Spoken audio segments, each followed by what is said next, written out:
കേരളത്തിലെ മാറുന്ന കാലാവസ്ഥയും വിപണിയും കണക്കിലെടുക്കുമ്പോൾ കുറഞ്ഞ സ്ഥലത്തുനിന്ന് കൂടുതൽ ലാഭം കൊയ്യാവുന്ന ചില പ്രധാന കൃഷികൾ. 1. Dragon fruit. അടുത്ത കാലത്തായി കേരളത്തിൽ വലിയ പ്രചാരം ലഭിച്ച കൃഷിയാണിത്. ഒരിക്കൽ നട്ടുപിടിപ്പിച്ചാൽ ഏകദേശം 20 മുതൽ 25 വർഷം വരെ വിളവ് ലഭിക്കും. ഗുണം: രോഗപ്രതിരോധ ശേഷി കൂടുതൽ, കുറഞ്ഞ പരിപാലനം. ലാഭം: കിലോയ്ക്ക് വിപണിയിൽ നല്ല വില ലഭിക്കുന്നു. 2. സുഗന്ധവ്യഞ്ജനങ്ങൾ, സ്പൈസസ്. കേരളത്തിന്റെ മണ്ണിൽ ഏറ്റവും അനുയോജ്യമായതും വിദേശ വിപണിയിൽ ഡിമാൻഡുള്ളതുമായ കൃഷികളാണിവ. ജാതിക്ക, നട്ട്മേഗ്. ജാതിപത്രിക്കും ജാതിക്കയ്ക്കും സ്ഥിരമായ വില ലഭിക്കാറുണ്ട്. കുരുമുളക്.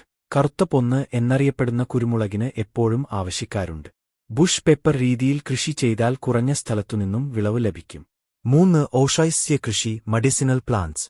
ആയുർവേദ മേഖലയിലെ വർദ്ധിച്ചുവരുന്ന ആവശ്യം മുൻനിർത്തി ഔഷധസസ്യങ്ങൾ വളർത്തുന്നത് ലാഭകരമാണ്. കറ്റാർവാഴ, മഞ്ഞൾ, ഇഞ്ചി.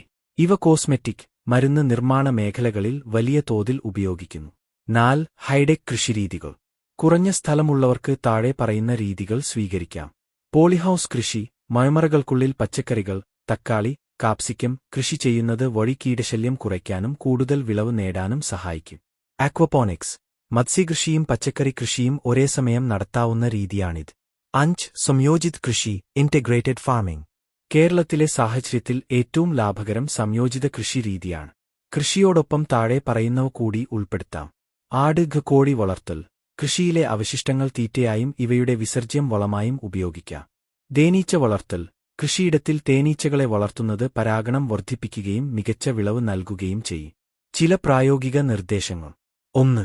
മൂല്യവർദ്ധിത ഉൽപ്പന്നങ്ങൾ, വാല്യൂ ആഡഡ് പ്രോഡക്ട്സ്. ഉൽപ്പന്നങ്ങൾ നേരിട്ട് വിൽക്കുന്നതിനേക്കാൾ അവയിൽ നിന്നും പൊടികളോ ജ്യൂസുകളോ മറ്റ് ഉൽപ്പന്നങ്ങളോ നിർമ്മിച്ച് വിൽക്കുന്നത് ലാഭം ഇരട്ടിയാക്കും. 2. വിപണി കണ്ടെത്തൽ. കൃഷി തുടങ്ങുന്നതിന് മുൻപ് തന്നെ പ്രാദേശികമായോ ഓൺലൈനായോ ഉള്ള വിപണിയെക്കുറിച്ച് ധാരണയുണ്ടാകണം.